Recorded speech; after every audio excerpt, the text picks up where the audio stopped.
Having recently reviewed the Cirka A77 premium joystick controller, I thought it would be a good idea to also review the RetroLink Innex Classic controller, which is also available for purchase on Amazon.com.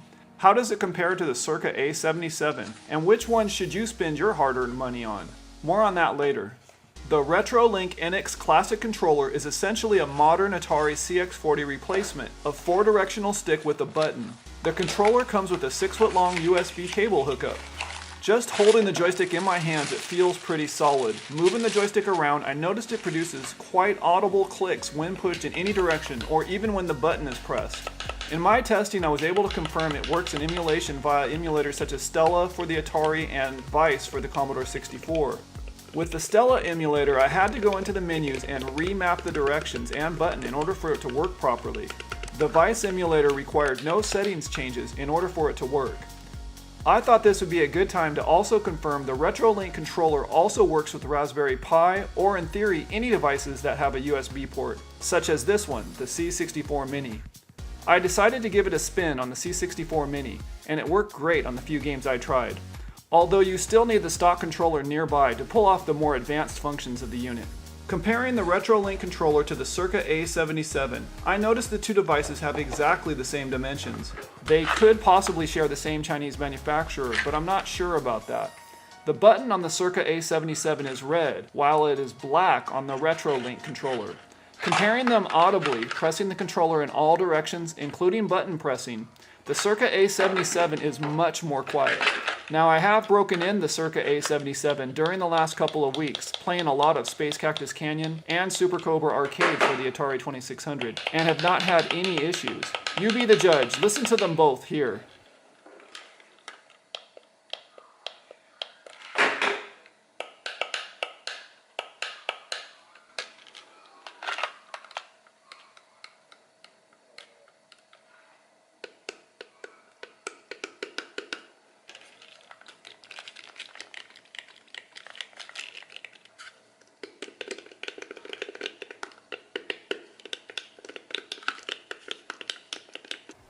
The main differentiator between these two controllers are the connectors.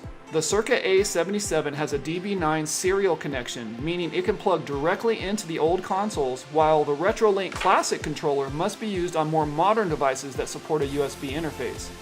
Overall, I like the RetroLink Classic controller and will be using it while playing in emulation going forward. It is quite noisy, but I kinda like it, so for now it does not bother me. The decision on which retro joystick replacement to purchase for me comes down to the type of device you are plugging it into. For emulation, the RetroLink Classic controller works well plugging it into a free USB slot.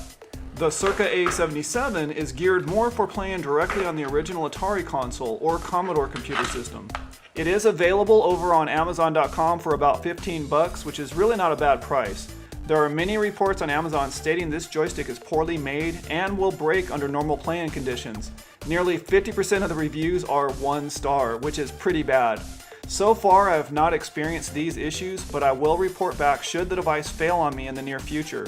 For now, I'm giving the controller a slightly nervous thumbs up. I'm curious if any of you have purchased either of these joysticks and what your thoughts are on them. Hit me up in the comments.